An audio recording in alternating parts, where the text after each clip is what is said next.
শুনছ? মনের ডায়েরি চ্যানেলে স্বাগতম। নতুন নতুন ভিডিও পেতে চ্যানেলটি সাবস্ক্রাইব করে পাশে থাকা বেল আইকনটিতে ক্লিক করো। ভালোবাসা কি মানুষকে ডুবায় নাকি ভালোবাসাকে ডুবায়? ভাগ্যিস মানুষের চোখ সাধারণ। যদি গুলি চালানোর ব্যবস্থা থাকতো এই চোখে, তবে প্রত্যেকটা বড় বড় চোখ দিয়ে গুলি বের হতো। টিচকাও টিচকাও ফু। ভাইরে, আমার জীবনটা আর আমার নাই। মেহের জবে থেকে আমার জীবনে এলো, আজকের পর থেকে আমি তোমাকে আমার আশেপাশে দেখতে চাই না। খালা আমার বিয়ে ঠিক করে ফেলেছে, আর আমারও এই বিয়েতে। ম্যাডাম, সর্বনাশ হয়ে গেছে। খালাম্মায় আমার অনশনে বইছে। আপনি যতক্ষণ অবধি তার সিদ্ধান্তে রাজি না হইবেন ততক্ষণ অবধি তিনি কোনো কিছুই খাইবেন না, এমনকি এক কাপ চা না। ম্যাডাম, খালাম্মার কষ্ট দেখা আমার কষ্টে বুকটা। মোবাইলটা রেখে দিলাম। খালা যেমন তেমন বলদ একটা সঙ্গে রেখেছে, যেভাবে নাচাই সেভাবেই নাচে। বিরক্তিকর শ্বাস ছেড়ে ডেস্কের ওপর থেকে ব্যাগটা নিয়ে রওনা হলাম খালাকে দেখার উদ্দেশ্যে। আমার জন্য যখন এত কিছু, তখন না যেয়ে কি পারি? বাড়িতে পৌঁছে দেখলাম খালা দিব্যি পায়ের উপর পা তুলে বসে বসে চায়ের কাপে চুমুক দিচ্ছে। খালাকে এমন অবস্থায় দেখবো মনে মনে এমনটাই ভেবেছিলাম, তাই অতটা অবাক হয়নি। কাঁধের ব্যাগটা সোফায় রেখে বসলাম। ততক্ষণে আমার খালা পার্সোনাল সেক্রেটারি জনাব জাকির হোসেন আমার দিকে এক গ্লাস পানি এগিয়ে দিলেন। আমি ওর হাত থেকে পানির গ্লাসটা নিয়ে টি টেবিলের উপরে রাখলাম। তার হাতের দেওয়া পানি আমি কেন খেলাম না, এটা নিয়ে তাকে কিছুটা হতাশ হতে দেখাচ্ছে। কিন্তু আমার কি, সে যে খালার কথায় আমাকে এতদূর অবধি এভাবে টেনে এনেছে, এটা কি ঠিক করেছে? হ্যাঁ হ্যাঁ, ছেলে তোর ব্যাংকে চাকরি করছে, তোরই কলিগ। তোকে বারবার বিয়ের প্রস্তাব দিয়ে পাত্তা না পেয়ে আমার কাছে এসেছে সাহায্যের জন্য। ছেলের কথাবার্তা চমৎকার, তোর দিক থেকে বিবেচনা করলে সে তোর জন্য পারফেক্ট। খালা আমার উপর পাশের সোফায় বসে কথাগুলো বললেন। আমি চুপ করি সব কথা শুনছি। সে আমার কলিগ, কথাবার্তা চমৎকার উপস্থাপন করতে পারে, তাই তোমার কাছে মনে হচ্ছে সে আমার জন্য পারফেক্ট। কথাবার্তায় কুপকাত করতে পারা মানুষগুলো বড্ড ভয়ঙ্কর হয়। সোজাসাপটা ধারালো কথা বলতে পারে এমন মানুষ খুঁজে এনে তোমার বলদকে দিয়ে আমাকে কল করিয়ে জানিও, কেমন? ফার্দার এর আগে আমাকে কল করে বিরক্ত করবে না, কারণ বিয়ে নামক জোর জবরদস্তির ব্যাপারটা আমার কাছে জঘন্য মনে হয়। মেহের কথাগুলো বলে কাঁধের ব্যাগটা নিয়ে বাড়ির বাইরে চলে যাচ্ছে। রোমানা সেই দিকে ভ্রুক্ষেপ করলো না। কাপে থাকা অবশিষ্ট চা শেষ করলো। আয়েশ করে পা দুটো গুটিয়ে সোফায় বসলো। জাকিরকে ইশারা করলো পানের বাটা দেওয়ার জন্য। জাকির টি টেবিলের উপর থেকে পানের বাটা এগিয়ে দিল। রোমানা পানের বাটা থেকে পান নিয়ে খুব সুন্দর করে একখান পান সাজিয়ে রাজকীয়ভাবে মুখে পুরলো। ম্যাডাম, আপনি হয়েছেন আমার আম্মার মতো। যা কিছু করেন তাতেই একটা রাজা রাজা ভাব থাকবো। আমার তো শরীরের ঘাম সুইটা গেছে। এভাবে তো মনে হয় বাদশাহ শাহজাহান তার মুখে পান পুরে নাই। জাকিরের কথায় রোমানা আশাহত হলেন। বিরক্ত হয়ে পানের বাটা জাকিরের হাতে দিয়ে বললেন, কথা একটু কম বলবা। তুমি অতিরিক্ত কথা বলো। যেখানে যতটুকু দরকার ততটুকু বলো না, আর যেখানে দরকার নেই সেখানে মশলাপাতি লাগিয়ে বলতে থাকো। জাকির জিহ্বায় কামড় দিয়ে দুগালে থাপ্পড় দিয়ে বলছে, তওবা তওবা ম্যাডাম, জীবনও আর এমন ভুল হইব না। রুমানা কিছুই বললেন না। মোবাইল হাতে নিয়ে তিনিও ঘর থেকে বের হয়ে যাচ্ছেন। জাকির দাঁড়িয়ে দাঁড়িয়ে শুধু একটা কথাই ভাবছিল। আসলে সে কথায় কম বেশি কথা বলে ফেলেছে। ম্যাডাম যতটুকু শিখিয়ে দেন ততটুকুই বলে। হয়তো অভিনয়টা মন দিয়ে উজাড় করে ঢেলে দেয়, তাই হয়তো। স্বপ্ন তো ছিল নায়ক হবার, কিন্তু গরিব ঘরের ছেলে দেখে আজ স্বপ্নই রয়ে গেছে। কিন্তু অভিনয়টা রয়ে গেছে সেই আগের মতো। সুযোগ পেলে অভিনয়ের জন্য জান প্রাণ ঢেলে দিতে কার্পণ্য বোধ করবে না। নিজের ভাড়া বাসায় এসে দম ছাড়ল মেহের। পুরো রাস্তা জুড়ে মেহেরের কেমন হাসফাস লাগছিল। কাউকে বিয়ে করার কথা উঠলে মেয়ের নার্ভাস ফিল করে। কারণটা জানা আবার অজানা। রুমে ঢুকে ব্যাগটা খাটের উপর রেখে বিছানায় সোজা হয়ে শুয়ে পড়ল। চোখ দুটো চলন্ত ফ্যানের দিকে, চোখে পুরনো স্মৃতি। মনে সেই একজনের নাম, ঠোঁটে তার নাম অনবরত উচ্চারণ করা। সবটাই সেই আগের মতোই আছে, কিন্তু সেই মানুষটা তার নয়, সে অন্য কারো। মেহেরের আপনজন কেউ নেই, একান্ত হৃদয়ের মানুষ বলতেও কেউ নেই। ওই একজন খালা আছে যে কিনা মেহেরকে নিঃস্বার্থভাবে ভালোবাসে। ওর জীবন কি করে সাজিয়ে দেওয়া যায় এই নিয়েই ভাবতে থাকে। মানুষটা যতদিন আছে ততদিন এই পৃথিবীতে মেহেরের মাথায় গাছের ছায়া আছে। এরপর মেহের একা, সম্পূর্ণ একা। রাতটা কোনো মতে পার হলো। সকালে 2টো পাউরুটির পিস খেয়ে ব্যাংকে চলে গেল। অন্যান্য দিনের মতো আজও নিজের ডেস্কের সামনে বসলো। পিয়নকে বলে 1 কাপ ধোয়া ওঠা রং চা আনিয়ে তাতে চুমুক দিল। ধীরে ধীরে চা শেষ করলো। অতঃপর কাজে মনোযোগী হলো। গ্রাহক আসছে, টাকা তুলছে, কেউ জমা রাখছে, কেউ নতুন অ্যাকাউন্ট খুলবে, কেউ মারা গেছে তো তার নমুনি এসেছে টাকা পাওয়ার উপায় জানতে। রোজকার একই ঘটনা। ডেস্কের সামনে নতুন গ্রাহকের নাম ঠিকানা ফর্মে পূরণ করছিল। এমন সময় একটি কাগজে ধরা হাত এগিয়ে আসে মেহেরের সামনে। মেহের ফর্ম পূরণ করা বাদ দিয়ে কাগজটা হাতে নিয়ে পড়তে শুরু করলো। ভালোবাসা কি মানুষকে ডুবায় নাকি ভালোবাসাকে ডুবায়? প্রথম প্রশ্নটা লোকের মুখে প্রচলিত, কিন্তু দ্বিতীয় প্রশ্ন আমার মনে একান্তই উদয় হয়েছে কিনা তা নিয়ে কিছুটা দ্বিধায় আছি। 30 বছর বয়সে এসে প্রথমবারের মতো মনে হলো আমার পাশে কাউকে প্রয়োজন, যাকে আমি আমার মনের সকল ভার দিতে পারবো। কিন্তু অবাক করা বিষয় হচ্ছে, আমার এই বয়সে এসে এমন সিদ্ধান্ত শুনে সকলেই অবাক। কারণ যে আমি কোনো এক সময় প্রেমে অসফল হয়ে বলেছিলাম জীবনে বাঁচতে হলে কারোর সঙ্গের প্রয়োজন নেই, ধ্যান ধারণা নিয়ে ফিরতাম, সেই আমিই বিয়ে করব। যার মুখে একটাই প্রবাদ ছিল, পৃথিবীতে এসেছি একা, যাবো একা, সেই আমি একে একে 2 হতে যাচ্ছি। ব্যাংকের চাকরি, সাপ্তাহিক ছুটিতে ভাইয়ের ছেলে মেয়েদের নিয়ে এখানে সেখানে ঘুরতে যাওয়া, ব্যাস এতটুকুতেই আমার জীবনটা সীমাবদ্ধ ছিল। কিন্তু কেউ একজন হুট করে এসে আমার নিয়ম মাফিক চলা জীবনটাকে নিমিষেই বদলে ফেলেছে। আমি নিজের উপর চরম মাত্রায় বিরক্ত বোধ করছি, কারণ এমন একটা বয়সে এসে নিজের এমন পরিবর্তনের কথা কারো কাছে শেয়ার করতে পারছি না। শুধুমাত্র আপনার কাছে বললাম। এখন আমার কি করা উচিত? কাগজটা ডেস্কের উপর রেখে বিরক্ত হয়ে মেহের চেঁচিয়ে বলে উঠল। কে দিয়েছে এই কাগজটা? হ্যাঁ, ব্যাংকের সবাই মেহেরের আকস্মিক কাণ্ড দেখে হতবিহ্বল হয়ে যায়। পাশের ডেস্কের মিমি এসে মেহেরকে বলল। কি হয়েছে? কোথায় আছো? এটা ভুলে গেলে নাকি? মেহেরের টনক নড়ে। কাগজটা দুমড়ে মুচড়ে হাতের মুঠোয় রেখে মিমিকে বলল। কি হলো আমার বুঝতে পারছি না। তুমি যাও, and I am very very sorry all of you. সবাই মেহেরের দিক থেকে দৃষ্টি সরিয়ে নিজ নিজ কাজে মনোযোগী হলো। মেহের তার নতুন গ্রাহকের কাছ থেকে স্বাক্ষর নিয়ে বিদায় জানালো। এবার নতুন গ্রাহক এলো এবং মেহেরের খুব পরিচিত একজন মানুষ এসেই হাসি মুখে মেহেরকে জিজ্ঞেস করলো।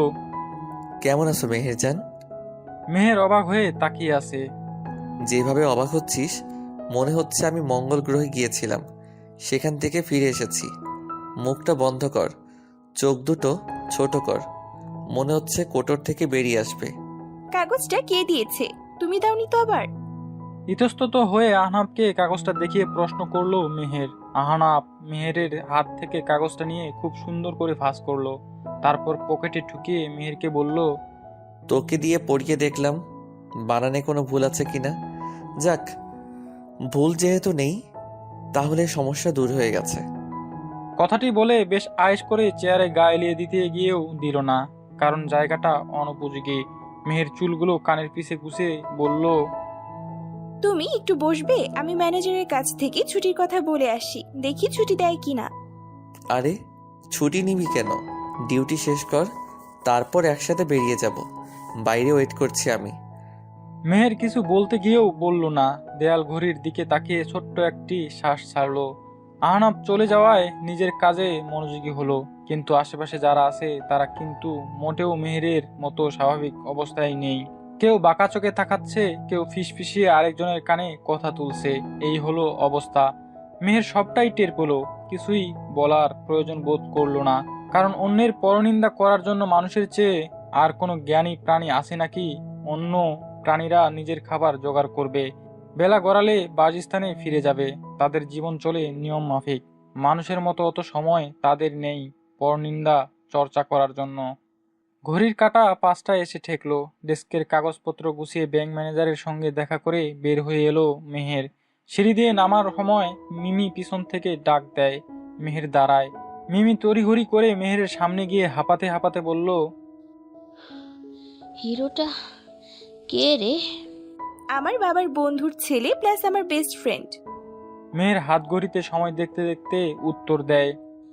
বাপরে, যেভাবে ব্যাংকে এন্ট্রি নিয়েছে, আমি তো ভেবেছিলাম এ শহরের কোনো বড় ধরনের মানুষ এসেছে, কিন্তু সে কি না তোর বেস্ট ফ্রেন্ড বের হলো। শেষের কথাটিতে কিছুটা বিদ্রুপের ঘ্রাণ পায় মেহের। মেহের মুস্কি হাসি দিয়ে মিমির কপালে টোকা দিয়ে বলল, সিটি কর্পোরেশনের মেয়রের ছেলে আহনাফ চৌধুরী।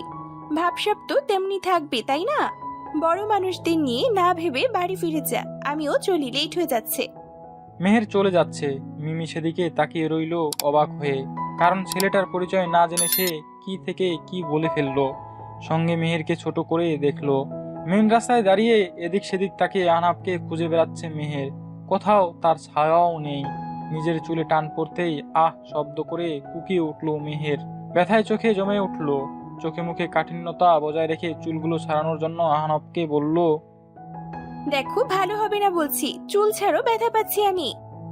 আহনাফ আরো শক্ত করে চুলগুলো আঙ্গুলে পেঁচিয়ে মেহেরের কানের কাছে মুখ বাড়িয়ে ফিসফিসিয়ে বললে, ব্যথা দেওয়ার জন্যই তো এত আয়োজন, নয়তো রাস্তায় দাঁড়িয়ে অমন বোকা কাণ্ড করার কার ইচ্ছে আছে? নে, যা, ছেড়ে দিলাম। আহনাফের কাছ থেকে নিজের চুলগুলো উদ্ধার করে মেহের কোনোমতে খোপা করে ওড়না দিয়ে মাথার ঘোমটা দিল। তবে ঘোমটা দিতে গিয়ে বেশ বেগ পেতে হয়েছে, কারণ শাড়ির আঁচল আজ ছোট করে রেখেছিল, যার দরুন ঘোমটা পুরোপুরি দিতে পারছিল না। শেষমেশ না পেরে মাথায় আঁচল টেনে আঁচলের কণা ধরে রইল। আহনাফ তীক্ষ্ণ দৃষ্টিতে তাকিয়ে মেহেরকে দেখছিল। এমন সময় রাস্তা দিয়ে একটা খালি রিক্সা দেখে আহনাফ ডাক দেয়। রিক্সাওয়ালা এগিয়ে আসে ওদের দিকে, এসেই জিজ্ঞেস করলো, কই যাইবেন মামা? এই তো বিজয়নগর যাব। এত দূরে যাইবেন? তাইলে মামা একটা সিএনজিতে কইরা চইলা যান। সিএনজিতে গেলে কি আর তোমাকে ডাকতাম? আজ রিক্সায় যাব। কথাটি বলে আহনাফ রিক্সায় উঠে বসলো। এদিকে মেহের বোকার মতো আহনাফের দিকে তাকিয়ে আছে। আহনাফ বিরক্ত হয়ে মেহেরকে ধমক দিয়ে বলল, এইভাবে তাকিয়ে থাকলে নিশ্চয়ই বাড়িতে যেতে পারবি না। উঠে আয়।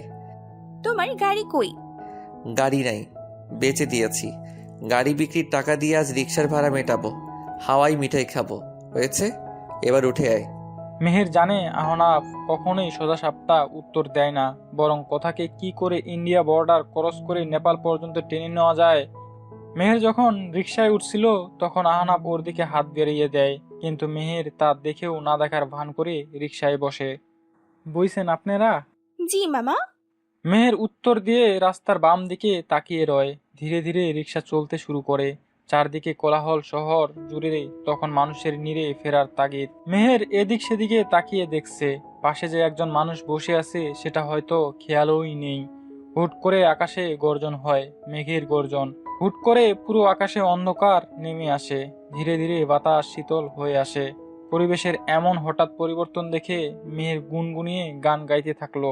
রিকশার হুডে টিপ টিপ বৃষ্টির ফোঁটা পড়ছে। ব্যস্ত মানুষেরা রাস্তার পাশের দোকানগুলোতে আশ্রয় নিচ্ছে। রিকশাওয়ালা মামা কিন্তু সে আগের মতো পা চালিয়ে এগিয়ে নিয়ে যাচ্ছে তার রিকশাকে। অঝরে বৃষ্টিতে ধূসর আকাশের আফসা আলোয় দেবীর মতো মুখটায় তাকিয়ে কিছু সময়ের জন্য আহনাফ থমকে যায়। মুখটায় তাকিয়ে কিছু একটা খুঁজে বেড়ায়, খুঁজে পায় না, বরং আরও তাকিয়ে থাকতে ইচ্ছে করে তার। স্নিগ্ধ মুখটা প্রভাতের প্রথম প্রহরের মতোই আছে, একেবারে পবিত্র আর শীতল। চোখ দুটোতে এক রাজ্য সমান মায়া তো আছেই, কিন্তু মাঝে মাঝে ওই চোখ দুটোতে তাকালে অভিমান খুঁজে পায়। কিন্তু অভিমান কার জন্য জমা করে রেখেছে? হুট করে আহনাফের কি যে হলো, অভাবনীয় একটি কাণ্ড করে বসলো। আকাশের দিকে মুগ্ধ হয়ে তাকিয়ে আছে মেহের। কাজের ফাঁকে কখনোই এত চমৎকার শরতের হঠাৎ দৃষ্টি দেখা হয় না। যান্ত্রিক জীবনে হুট করে প্রাকৃতিক সৌন্দর্যের দেখা পেলে মন্দ হয় না, বরং খুশিটাকে মনের মাঝে চেপে রেখে উল্লাস করতে বেগ পোহাতে হয়। ছোটবেলায় চেঁচিয়ে চিৎকার করে কত বৃষ্টিতে ভেজা হয়েছে, কিন্তু এখন কি আর সেই আগের মতো হই হুল্লোড় করার সময় আছে? সারি ভেদ করে একটি শীতল হাত মেহেরের কোমর পেঁচিয়ে শক্ত করে নিজের দিকে টেনে নেয়। মেহের চকিত নজরে তাকায় আহনাফের দিকে। বৃষ্টির ছিটায় আহনাফের চোখের পাতা ভেজা দেখাচ্ছে। কপালে থুতনিতে বৃষ্টির ফোঁটা জমে আছে। কোমর থেকে আহনাফের হাত ছাড়ানোর চেষ্টা করে, কিন্তু পারে না। মেহেরের অস্বস্তি হয়। অস্বস্তি কমাতে রাস্তার অন্য পাশে তাকিয়ে থাকে। কিন্তু আহনাফ হাত বাড়িয়ে মেহেরের মুখটা নিজের দিকে ঘুরিয়ে আনে। মেহের আবারও মুখ ফিরিয়ে নিতে চায়, কিন্তু পারে না। আহনাফ শক্ত করে মেহেরের থুতনিতে চেপে ধরে। মেহের আহনাফের চোখের দিকে তাকিয়ে রইল। এই দুটো চোখ বড্ড চেনা। যে চোখে তাকিয়ে নিজের সর্বনাশ ডেকে এনেছিল, ঠিক সেই চোখ দুটো আজ তার দিকে তাকিয়ে আছে। একটা সময় খুব করে চাইতো এই দুটো চোখের মালিক দিন রাত্রি তার দিকে চাতক পাখির ন্যায় ক্লান্তিহীন চোখে তাকিয়ে থাকুক, যেই চোখে তাকালে ভালোবাসার তৃষ্ণা মিটে যাবে, 1000 বছর বেঁচে থাকার ইচ্ছা জাগবে। এমনটাই আশা করেছিল, কিন্তু সেই আশা জেগে ওঠার আগে ধ্বংস হয়ে গেছে। নিজ হাতে সেই ধ্বংসলীলা চালিয়েছে সে। নতুন করে সাহস জোটেনি ওই চোখে তাকে নিজেকে সর্বহারা করার। নীরবে নির্ভীতে শুধু কেঁদে দিন পার করেছে। তাহলে এতদিন পর কেন ওই দুটো চোখের দিকে তাকিয়ে নিজেকে এভাবে বিলীন করে দিতে মন চাইছে? এই মানুষটার বুকে জায়গা না হোক, অন্তত পায়ের তলায় যদি জায়গা মিলতো। এমন খেয়াল ভাবনা কেন মস্তিষ্কে এসে কিলবিল করছে? ভালোবাসা কেন মানুষকে এতটা অসহায় আর আত্মসম্মানহীন করে তোলে? যে ভালোবাসা গর্ব করে বলার জিনিস, সেই ভালোবাসা কেন হৃদয়কে ছোট করে তুলে, নিজেকে নিজের কাছে কেন তুচ্ছ করে তুলে? ভয় পাচ্ছিস মেহু? আহনাফের কথায় টনক নড়ে মেহেরের। জোরাজুরি করে আহনাফের বাঁধন থেকে নিজেকে মুক্ত করার আপ্রাণ চেষ্টা করতে থাকে। আহনাফ মেহেরকে ছেড়ে দেয়, অন্য পাশে মুখ ঘুরিয়ে দীর্ঘশ্বাস ছাড়লো। কি থেকে কি করে ফেললো কিছুই বুঝতে পারছে না আহনাফ। নিশ্চয় মেহের এখন তাকে ছেঁচড়া ভাবছে। মেহেরের কাঁদতে ইচ্ছে করছে, তাও গলা ফাটিয়ে। কিন্তু পাশে যে তার ভালোবাসার মানুষ বসে আছে, যার স্পর্শ পাওয়ার কল্পনায় বিভোর হয়ে গভীর রাত হয়ে যেত, সে আজ তাকে স্পর্শ করেছে। হয়তো মনের ভুলে, কিন্তু করেছে তো। কিন্তু এমনটা না হলে কি খুব বেশি ক্ষতি হয়ে যেত?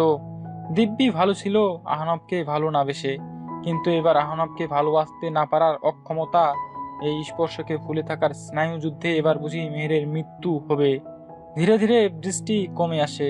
রিক্সা এসে বিজয়নগর 3 নং কলোনিতে থামে। ভেজা শাড়ির আঁচলটা কোনো মতে টেনে এনে গা ঢেকে রাস্তার এক পাশে গিয়ে দাঁড়িয়ে থাকে। আহনাফ রিক্সা থেকে নামছে না দেখে মেহের ইতস্তত ভাবে জিজ্ঞেস করলো, নামছো না যে? আজ যাব না, তুই ফিরে যা। তুই বাড়ির গেটে ঢুকলেই আমি চলে যাব। কিন্তু পরে আবার আসবো, তুই যা। মেহের আর কথা বাড়ালো না। ধীরে ধীরে ওদের কোয়ার্টারের গেইটে ঢুকলো। মেহের যখন চোখের সামনে থেকে আড়াল হয়ে গেল, তখন আহনাফ রিক্সাওয়ালাকে অনুরোধ করলো আবারও সেই জায়গায় যেতে, যেখান থেকে ওরা রিক্সায় উঠেছিল। রিক্সাওয়ালা মামা তাই করলো। আহনাফ চলে যাচ্ছে, কিন্তু পেছন থেকে যে দুটো অশ্রুসিক্ত চোখ তাকে বিদায় জানাচ্ছে, তা মোটেও টের পেল না সে। আপনার কথা মতো আমি মেহেরকে ইমপ্রেস করার জন্য কত কিছুই না করলাম, কিন্তু মেহের তো আমাকে দেখেও দেখলো না। উল্টো আজ আমি নিজের মান সম্মান হাতে নিয়ে দৌড়ে পালিয়ে এসেছি। কথাটি বলতে বলতে কপালের ঘাম মুছল আবির নামের এক ছেলে। মেহেরের খালা পান চিবুতে চিবুতে ছেলেটাকে আরো একবার খুব ভালো করে দেখে নিল।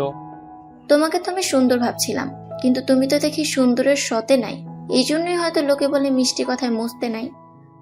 মেহেরের খালা রোমানার কথার মর্ম বুঝতে পারে আবির, মাথা নিচু করে ফেলে তৎক্ষণাৎ। পাশে দাঁড়িয়ে থাকা জাকির হুট করে আবিরকে উদ্দেশ্য করে বলল, আপনার দেহি বিরাট সাহস, মাথায় নাই চুল, কিন্তু ম্যাডামরে বিয়া করার জন্য উঠে পড়ে লাগছেন। আপনার পাশে ম্যাডামকে দাঁড় করাইলে কি মনে হইব জানেন? শোক দিবস চলতাছে। সাদা রং হইল ম্যাডাম, আর বিশেষ রংটা হইল আপনি, মানে কালা রং। আহ জাকির, তোমাকে আমি কি বলেছিলাম তাকে তুমি ভুলে গেলে? যাও এখান থেকে। সত্য কথা বললে হাজি সাহেবের মুখ বেজার হয়। এতকাল শুনছি, আজ চোখের সামনে দেখা নিলাম। কথাগুলো মনে মনে বলতে বলতে বাড়ির বাইরে চলে যাচ্ছে জাকির। জাকির চলে যেতেই আবির উঠে দাঁড়ায় চলে যাওয়ার জন্য। রোমানা তা দেখে কিছু বললেন না। আমি আসছি। এসো, তবে মেহেরকে তোমার কাছে বিয়ে দিব না, অন্য কোথাও পাত্রী খোঁজ করো। রোমানার কথার পিঠে আবির কিছুই বলল না। ভারাক্রান্ত মনে এই বাড়ি থেকে বের হয়ে যায়। মেইন গেটের কাছে যেতেই জাকিরের সামনে পড়লো আবির। আবিরকে চোখের সামনে দেখে মনে মনে এক গাদা গালি দিয়ে মনটাকে শান্তি করলো জাকির। বেচারা আবির যদি জাকিরের গালিগুলো শুনতো, তবে বেচারা নির্ঘাত বধির হয়ে ভিক্ষা করতে নামতো। আহনাফ চোখের সামনে থেকে যতক্ষণ না পর্যন্ত আড়াল হলো, ঠিক ততক্ষণ পর্যন্ত মেহের ঠিক একইভাবে তাকিয়ে রইল। আহনাফ চোখের আড়াল হলে নিঃশব্দে পা বাড়ায় বাড়ির ভেতরের দিকে। মাথায় 100 রকমের চিন্তা নিয়ে ভঙ্গুর দেহটাকে টেনে হিসড়ে নিয়ে যাওয়া বড্ড কষ্টদায়ক। বাহির থেকে দেখলে কে বলবে ভেতর থেকে কতটা ভেঙে গুড়িয়ে যাওয়া এই দেহটা। ব্যাগ থেকে চাবি বের করে তালা খুলেই ভেতরে ঢুকলো। অন্ধকার হাতড়ে সুইচ বের করে লাইটের সুইচ অন করলো। সিমসাম সুন্দর একটা ড্রয়িং রুম, এক সেট সোফা, তার সামনে টি টেবিল, পাশে একটা চমৎকার বুক সেলফ, বড় জানালা দিয়ে শীতল বাতাসের আনাগোনা। মেয়ের এক দৌড়ে ওয়াশরুমে চলে যায়, দরজা লক করে চুপটি করে দাঁড়িয়ে থাকে। নির্জীব শরীরটায় যেন প্রাণ নেই, চোখ দুটো থেকে জল গড়িয়ে পড়তে লাগলো, চোখ দুটো তীর তীর করে কাঁপছে। কান্নার দমকে পুরো শরীর বারবার কেঁপে উঠছে। মুখ চেপে ধরে কান্নার শব্দকে বাইরে বের না করার অদম্য চেষ্টা চলছিল মেহেরের মাঝে। এমন সময় কলিং বেল বেজে উঠল। তড়িঘড়ি করে চোখের পানি মুছল মেহের, কল ছেড়ে পানি দিয়ে মুখ ধুয়ে নিল যেন কান্না চোখ বোঝা না যায়। পরনের শাড়িটা যে তখনও ভেজা তা খেয়ালই ছিল না মেহেরের। ভেজা শাড়ির গায়ে জড়ানো অবস্থায় গিয়ে দরজা খুলল। আহনাফ দাঁড়িয়ে আছে। মেহের দুই পা পিছিয়ে যায়, কারণ আহনাফকে সে এই মুহূর্তে এই জায়গায় কল্পনাও করেনি। কিন্তু সে তো রওনা হয়ে গেছিল তার নিজ গন্তব্যে। মেহেরকে খুঁটিয়ে খুঁটিয়ে দেখছে আহনাফ। মেহেরকে ভেজা শাড়িটায় অনেকক্ষণ ধরে দেখছে, কিন্তু নতুন করে মেহেরের ভেজা দুচোখ বিমর্ষ মুখখানি দেখবে এটা কল্পনা করেনি সে। ভেবেছিল দীর্ঘদিন পর বেস্ট ফ্রেন্ডকে দেখলে অন্তত ভালোবাসায় ব্যর্থ কুজো হয়ে যাওয়া হৃদয়টাকে শটান করে দাঁড় করাতে পারবে, কিন্তু পরিস্থিতি যে আজ অন্যরকম হয়ে দাঁড়িয়েছে। মেহেরের এমন মুখখানা দেখার পেছনে কি আহনাফের দোষ নেই? সে যদি তখন রিকশায় অমন বেয়াদবি আচরণ না করত, তবে কি মেহেরকে আজ কান্নারত অবস্থায় দেখতে হতো? কখনোই না। আহনাফ লজ্জিত মুখে হাতের ব্যাগটা মেহেরের দিকে বাড়িয়ে দিয়ে বলল, ব্যাগটা রিক্সায় রেখে নেমে গিয়েছিলি? মেহের আড়ষ্ট হয়ে হাত বাড়িয়ে ব্যাগটা নিল। আহনাফ চলে যাওয়ার জন্য পা বাড়ায়, কিন্তু পিছন থেকে মেহেরের ডাক যখন থমকে যায়, পিছন ফিরে তাকালো আহনাফ। কতদিন পর দেখা হলো আমাদের, বাড়ির চৌখাটে এসে ফিরে যাচ্ছ, অন্তত এক কাপ চা খেয়ে যাও। আহনাফ দরজার কাছে ফিরে এলো। মেহেরের মুখোমুখি দাঁড়িয়ে বলেই ফেললো, সেই আগের মতোই আছিস।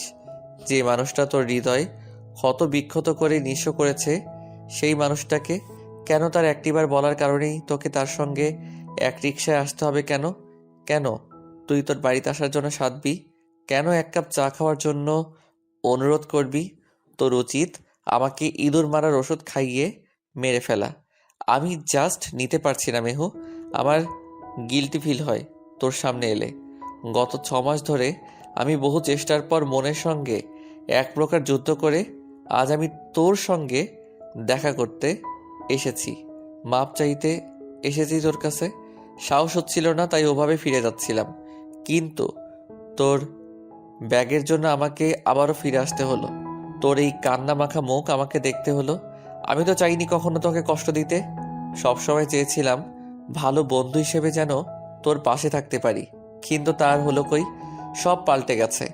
একটা ছোট অনুভূতি আমাদের পুরো জীবনটাকে বদলে দিয়ে গেছে। আহনাফের মুখে রাগের ছাপ। মেহেরের কাছ থেকে কিছু কথা এই মুহূর্তে আশা করেছিল আহনাফ, কিন্তু মেহেরের মনতা আহনাফের আশায় ঘুরে বালি দিয়ে যায়। আগের মতো করে সবকিছু করা যায় না? আহনাফের কথায় মেহের হাসি দিয়ে বলল, সবটাই তো আগের মতোই আছে। আগের মতো কিছুই নেই, তুই পাল্টে গেছিস। আমি বদলাইনি, তুমি বদলে গেছো। এতক্ষণ দাঁড়িয়ে কথা না বলে ভিতরে এসে কথা বলতে পারতে, ঘরে এসো। মেহের দরজার কাছ থেকে সরে দাঁড়ায়, কিন্তু আহনাফ তার জায়গায় থেকে এক চুলও নড়ে না। সেই একই ভঙ্গিতে দাঁড়িয়ে আছে। মেহের কিছু বলার আগে হুট করে আহনাফ মেহেরকে খুব শক্ত করে আষ্টে পৃষ্ঠে জড়িয়ে ধরে। আহনাফের আকস্মিক কাণ্ড দেখে মেহেরের মনের ভেতরকার যে কি অবস্থা শুধুমাত্র মেহেরই জানে। আহনাফ মেহেরকে জড়িয়ে ধরে পাগলের মতো প্রলাপ বকছে। তুই আগের মতো নেই মেহু, এই মেহেরকে আমি চিনি না। আমার বন্ধু মেহের অন্যরকম, সবার থেকে ভীষণ আলাদা। মেহের আপ্রাণ চেষ্টা করছে আহনাফের কাছ থেকে ছাড়া পাওয়ার জন্য। এমন সময় সিঁড়ি দিয়ে 3 তলার ভাড়াটিয়ার ছেলে ইস্তিয়াক নেমে আসছিল। মেহের এবং আহনাফকে অমন অবস্থায় দেখে কিছুটা বিব্রত বোধ করতে করতে ওদের দিকে যায়। হুঙ্কার ছেড়ে আহনাফকে এক ঝটকায় মেহেরের কাছ থেকে সরিয়ে এনে সপাটে কুইল ঘুষি মেরে বসে। আকস্মিক ঘটনায় মেহের এবং আহনাফ দুজনেই অবাক। ইস্তিয়াক আবারও আহনাফকে মারার জন্য উদ্যত হলে মেহের আহনাফের সামনে ঢাল হয়ে দাঁড়িয়ে ইস্তিয়াককে উদ্দেশ্য করে বললে, ভাইয়া প্লিজ ওকে মারবেন না। তুমি সরে যাও সামনে থেকে। কত বড় সাহস! বিংনিনে ঢুকে দিন দুপুরে সিঁড়ির সামনে মেয়ে মানুষকে ঝুড়িয়ে ধরে। এটা কি সিনেমা করার জায়গা? তোমাকে আমি ভালো মেয়ে মনে করেছিলাম, কিন্তু তুমি যে এরকম বের হবে কে জানতো। এই জন্য বিংনিনের মালিকরা একা মেয়ে মানুষ বাসা ভাড়া দিতে চায় না। মেয়ের মাথা নিচু করে ইস্তিয়াকের কটু কথা হজম করছিল। অন্যদিকে আহনাফ ইস্তিয়াকের সব কটু কথা শুনলো। মাথা ঠান্ডা রাখার বৃথা চেষ্টা করে মেহেরের সামনে গিয়ে বলল, এখানে থাকার দরকার নেই, চল আমার সঙ্গে। কথাটি বলে মেহেরের হাত ধরে একটুখানি সামনে এগিয়ে যেতেই পেছন থেকে দৌড়ে আসে ইস্তিয়াক। আহনাফের কাছ থেকে মেহেরকে সারিয়ে আনলো। আহনাফ বিস্মিত হয়ে ইস্তিয়াক নামক লোকটার দিকে তাকিয়ে রইল। এই, তুই কি আরো মার খেতে যাচ্ছিস? মেয়েরকে নিয়ে কোথায় যাচ্ছিস? তুই যেখান থেকে এসেছিস সেখানে জানা। ওকে নিয়ে টানাটানি করার কে তুই? আহনাফ নিজের রাগ সামলাতে পারল না। দুম করে ইস্তিয়াকের গালে খুশি মেরে বসলো। ইস্তিয়াকের যেন চোখের সামনে অন্ধকার হয়ে এলো। ঠোঁটের কাছটা বুঝি কেটেই গেছে, রক্ত বের হচ্ছে বোধহয়। ইস্তিয়াক ঠোঁটের কাছে একটা আঙ্গুল লাগিয়ে এনে চোখের সামনে ধরে দেখলো আঙ্গুলের ডগায় টকটকে লাল রক্ত লেগে আছে। ইস্তিয়াক কিছু বলার জন্য মুখ খোলার আগেই আহনাফ ওর ঠোঁটে আঙ্গুল রেখে হুশ শব্দ করে ইস্তিয়াককে কথা বলতে বারণ করলো। এরপর নিজেই বলতে লাগলো, তুই আমার আর মেহুর মাঝখানে কথা বলার কে? তুই জানিস আমি কে? আমি নওয়াজ চৌধুরীর একমাত্র ছেলে। নওয়াজ চৌধুরীকে তো চিনিস, এই শহরের মেয়র। আর বললি না মেহুকে টানাটানি করার আমি কে? তবে কান দুটো খোলা রেখে খুব ভালো করে শুনে রাখ, ও আমার বউ। বুঝতে পারছিস? ও আমার বউ। তোর সঙ্গে আবারও দেখা হলে যেন আমার পরিচয় দিতে না হয়। খুব ভালো করে আমার পরিচয়টা তোর মাথায় গেঁথে রাখিস। Mind it. কথাটি বলে এক পলকের জন্য মেহেরের দিকে তাকায় আহনাফ, তারপর বিল্ডিং থেকে বের হয়ে যায়। মেহের তখন ঘরের মাঝে আছে। স্বপ্ন দেখছি না তো আবার? তোমার সাথে কেউ দেখা করতে এসেছে। সবে বিছানায় শুয়েছিল আহনাফ। দরজার সামনে দাঁড়িয়ে ওর মা ওকে কথাটি বলে ফিরে গেলেন। আহনাফের কপালে ভাঁজ পড়ল, কারণ ওর সঙ্গে বাড়িতে এসে সরাসরি কথা বলবে এমন কোনো মানুষ নেই। পরিচিত কিংবা ঘনিষ্ঠ বন্ধু আত্মীয় যারা আছে সবাই আহনাফের কাছে কল করে জিজ্ঞেস করবে দেখা করার সময় আছে কিনা। যদি অবসর থাকে তবেই দেখা করতে আসে। আহনাফ শোয়া থেকে উঠে বসলো, দুহাত দিয়ে মুখটা মুছে দীর্ঘশ্বাস ছাড়লো। ঘর থেকে বের হয়ে সোজা ড্রয়িং রুমে চলে গেল। সেখানে গিয়ে দেখলো খুব পরিচিত একটি মুখ। আহনাফ ভাবতেও পারেনি এই মানুষটাকে ওদের বাড়িতে দেখবে। বড়লোকের ব্যাটার তো দেখাই মেলে না। মেহেরের খালা রোমানার কথায় আহনাফ লজ্জা পেল। দ্রুত গতিতে এগিয়ে যায় রোমানার সামনে, সালাম দিয়ে বলল, খালা আসলে হয়েছে কি? মানে? হয়েছে কি মানে? শব্দগুলো কখন ব্যবহৃত হয় জানো? যখন মানুষ কোনো মিথ্যা বাহানা কিংবা মন গড়া কাহিনী বলার প্রস্তুতি নেয়। আমি চাই না তুমি আমার কাছে বানিয়ে বানিয়ে কোনো গল্প বলো। আমি চাই সত্য গল্প শুনতে, যে গল্পটা বিগত 6 মাস আগে তোমরা দুজন তৈরি করেছো এবং অসমাপ্ত অবস্থায় ইতি টেনেছো সেই গল্পের। রোমানা খালার দিকে তাকিয়ে রইল আহনাফ। মানুষটা বড্ড চালাক, চট করে সবকিছু বুঝে ফেলার অদ্ভুত ক্ষমতা হয়তো আছে তার মাঝে। আপনি নিশ্চয়ই কারো কাছ থেকে ঘটনাটি জেনেছেন, তবে আমার কাছ থেকে নতুন করে জানার কি দরকার? আহনাফের প্রশ্নে রোমানা মুখে হাসি ফুটিয়ে বললেন, যার কাছ থেকে ঘটনাটি জানলাম আমি তো শুধু তার কথাই জানলাম, কিন্তু তোমারটা তো অজানা রয়ে গেল। কিন্তু আমার তো সবটা জানার প্রয়োজন আছে। কথা বলার ফাঁকে সার্ভেন্ট কফি, বিভিন্ন রকমের নাস্তা, ফ্রুটস দিয়ে গিয়েছিল। রোমানা হাত বাড়িয়ে কফির একটা মগ তুলে নিয়ে তাতে এক চুমুক দিয়ে আহনাফকে বলতে অনুরোধ করলো। আহনাফ দৃষ্টি নিচু রেখে পেছনের গল্প বলতে শুরু করলো। কলেজে ওঠার পর বাবার দাপটে হোক পুরো ক্যাম্পাসে তাণ্ডব চালাতাম, মারপিটের নয়, হই হুল্লোড়ের। একগাদা বন্ধু বান্ধবদের নিয়ে আমার জীবন তখন চলছিল। একদিন ক্লাসে নতুন একটি মুখ দেখলাম, কেন যেন ভীষণ ভালো লাগলো তাকে দেখে। সবার থেকে আলাদা ছিল সে। নিয়মিত ক্লাসের অনিয়মিত ছাত্র, আমি হুট করে ক্লাসে নিয়মিত হতে থাকলাম, কারণ সেই মেয়েটাকে দেখার একটুখানি সময় আমার কাছে অনেক কিছু। তখন বন্ধুরা এই ব্যাপারটা নিয়ে ভীষণভাবে আমাকে টিজ করত, কিন্তু আমি গায়ে মাখতাম না। ছুটির সময় কিংবা ক্লাসের বিরতিতে মেয়েটাকে যখন দেখতাম ক্যাম্পাসের মাঠে শীতের মিষ্টি রোদ গায়ে মাখাতো, তখন তার চোখে মুখে আলাদা এক আনন্দের রেখার দেখা মিলত। সেই আনন্দের রেখার রেশ বোধ হয় আমার শরীরে ইফেক্ট করত। মুগ্ধ হয়ে শুধু তাকে দেখতাম। তার কাছে গিয়ে কখনো এইটুকু বলতে পারিনি, দেখো আমি কিন্তু রোজ তোমার পাশের বেঞ্চে বসে তোমাকে দেখে ক্লান্ত হই। তুমি কি কিছুটি টের পাও? বন্ধুত্ব হলো কি করে তোমাদের? রোমানা খালা কফির মুখটা টি টেবিলের উপর রেখে আহনাফকে মাঝপথে থামিয়ে জিজ্ঞেস করছে। আহনাফ মাথা নিচু করে সেই আগের মতো ঘটনায় ফিরে গেল। মেহের হয়তো বিড়াল নামক প্রাণীটাকে জমের চেয়েও বেশি ভয় পায়। একদিন ফাঁকা ক্লাসে হুট করে জানালা দিয়ে কোত্থেকে একটা বিড়াল এসে লাফিয়ে মেহেরের সামনে বেঞ্চে উঠে আসে।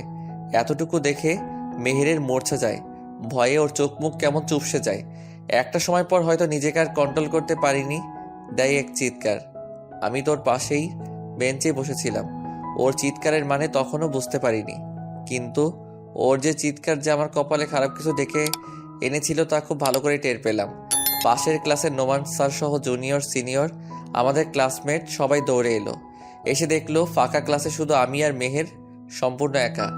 তারা ভেবে বসলো অন্য কিছু। মেহেরকে দুজন মেয়ে এসে সান্ত্বনা দিচ্ছিল। আমার বাবাকে তো সবাই চিনে, তবু একটা মেয়ের সম্মানহানির ব্যাপারটা তারা মানতে পারছিল না। দু একজন সিনিয়র ভাই এগিয়ে এসে আমার কলারে ধরে মারমুখী হয়। তার আগে মেহেরের কম্পিত গলায় সবাইকে উদ্দেশ্য করে বলল, আহনাফের দোষ নেই, আসলে আমি বিড়াল দেখলে ভীষণ ভয় পাই। বিড়াল দেখে ওভাবে চিৎকার দিয়েছি। একসময় বিড়ালটি কোনো এক বেঞ্চের নিচ থেকে বেরিয়ে জানালা দিয়ে বেরিয়ে যায়। প্রকৃত ঘটনা জানার পর স্যাররা কিছু বললেন না, চলে গেলেন। বাকি সিনিয়র জুনিয়র সবাই হুট করে হু হু করে হাসতে শুরু করলো। এত হাসির মাঝেও আমি আর মেহের সহজ হতে পারলাম না, কারণ ঘটনাটি আমাদের দুজনের জন্য ভীষণ লজ্জাজনক ছিল। এরপর টানা এক সপ্তাহ মেহের কলেজে আসেনি। আমি তো রোজ চাতক পাখি ন্যায় অপেক্ষা করছিলাম তার জন্য। অষ্টমতম দিনে সে এলো ধূসর রঙা শাড়ি পরে। তাকে প্রথমবারের মতো শাড়িতে দেখে মনে হয়েছিল শাড়ি নামক স্পেশাল এই বস্তুটাকে আমি এর আগে কখনো দেখিনি।